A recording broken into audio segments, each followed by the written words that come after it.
following a path to a brighter land. I'm lying in a meadow, it's all in my hand.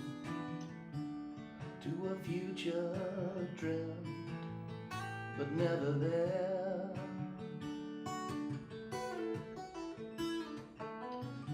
Now that the maze has come apart, so all the borders around my heart, and the cage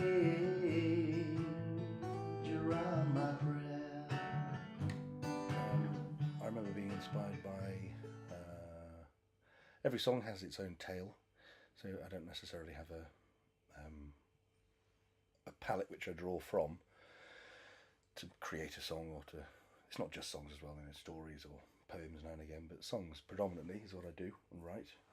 That can be, it can be a line from a comedy show, it can be something that's made me laugh, so I'll then probably write something that's, there was a song on the last album called Continents Shift Faster Than You, and that line was from Humphrey Littleton from I'm Sorry, Haven't a Clue, and he was talking, I think he was talking about the postal service or something like that, and he said continents shift faster than our postmen or something like that. I thought, that's a nice line. So from that, the whole song came out from that just one line. So that was the inspiration to that. And then just general day-to-day life. I mean, you'd be amazed how much stuff you can see just wandering around town, or sitting still. You know, you can just go and sit in a park or read a book and something will jump out at you, and you'll just start creating, you know, and the mind doesn't stop working constantly. You know, the cogs are always going around. I always have notebooks and I always write things down, no matter how much I don't use them. There's millions of words probably that I've never used. Lots of half-finished songs from half-attempted projects, I suppose, and sometimes they are projects. Sometimes you really have to try and tease a song out. Sometimes they come fully formed in your head. Sometimes I've even dreamt them. And occasionally exercises that I do, if I'm feeling a bit sluggish, I'll write a song, just do I might have a chord structure or something in my head, but I've done this a few times, just write down stream of consciousness, just don't stop the pen from drying up, don't stop, just keep writing, and when you can't write anymore, finish, and usually you've got a side of A4 or something like that. And occasionally I've not changed a word of it, and I thought that's perfectly fine. You know, other critics may say, well, you should probably rewrite that or rework that, but that sometimes does work in your favour. But so inspiration, it could be anything, anyone, anything, at all. You know, there's no one thing that inspires me. Life itself, with all its peaks and troughs, is the greatest inspiration of all. I think the main difficulties of recording when one is in the studio is trying to get it right as quickly as possible so you don't spend so much money. That's the first thing. If I had lots of money to spend, I would love to spend all of my time in the studios working out parts in the environment, because I think it's very conducive for that, for the artistic approach, but you've got to come ready with most of the parts already done, I think. So it's not as much fun, because you've got to try and nail it in a time frame. You know, you can't just go on indefinitely. You've got to try and get there at some point. And things like doing solos on guitars and things like that, it's not really my territory, playing a lead instrument, but maybe you heard that before. It took about 15 takes or something like that, and strictly rhythm with a bit of naughtiness thrown in, I guess. But yes, I think that's the main thing. You try not to be conscious of time, but you do relax into it.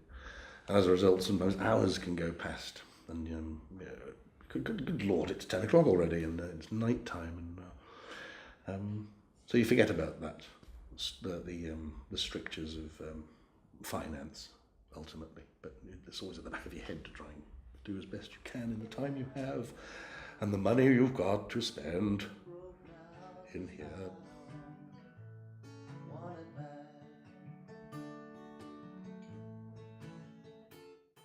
Still say it's. I mean, folk is quite a broad.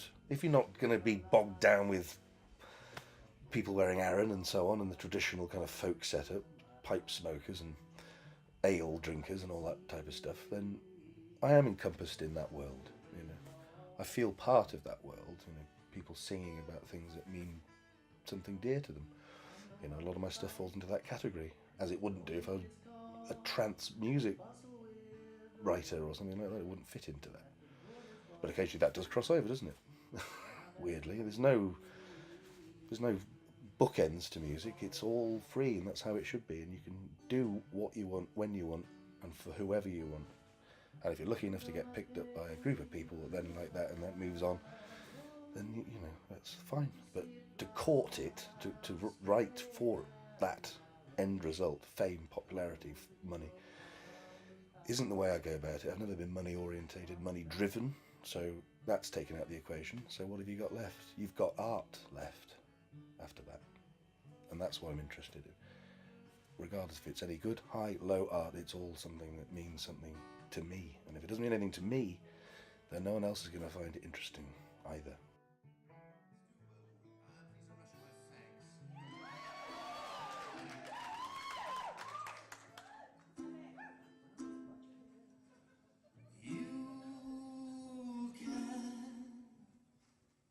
Take my mints and stop the tea, arriving from the east for me. You can rob my whistle and filch the pea, but please don't ration my fangs.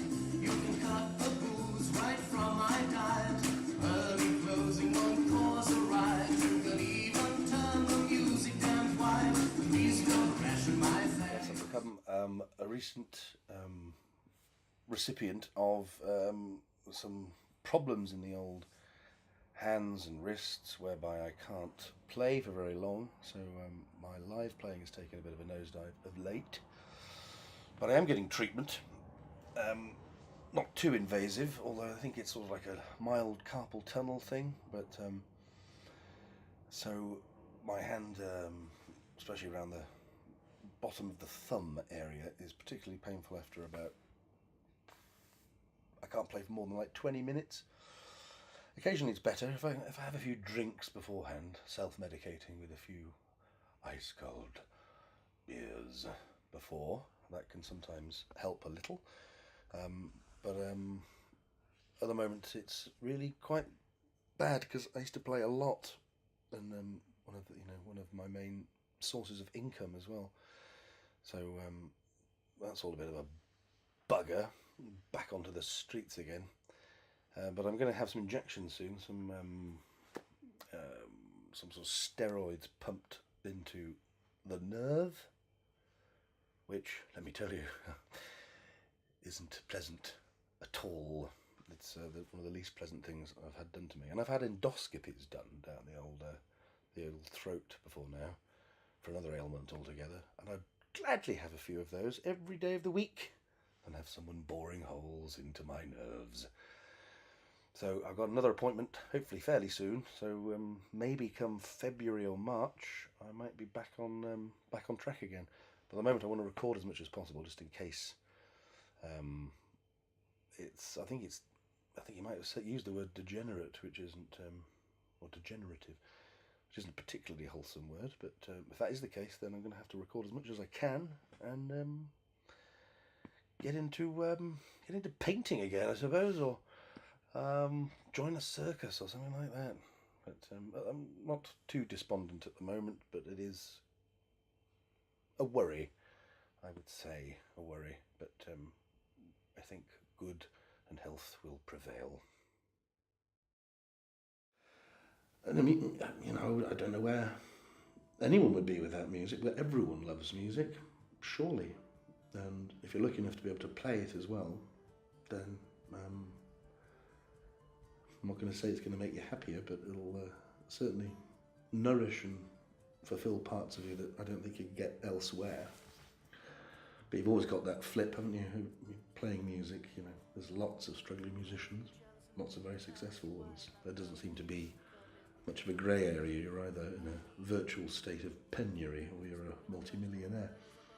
But there's lots of jobbing musicians as well as actors and people that are in the arts, and good luck to them. You know, most people I know aren't in it for the money. It's not a fiscal enterprise. I'd do this if someone said, no, you're never going to make money doing this. I would go, right, thanks for the information, but I'll continue to write and record regardless of what the outcome is. So yes, that's the most important thing, whatever that is.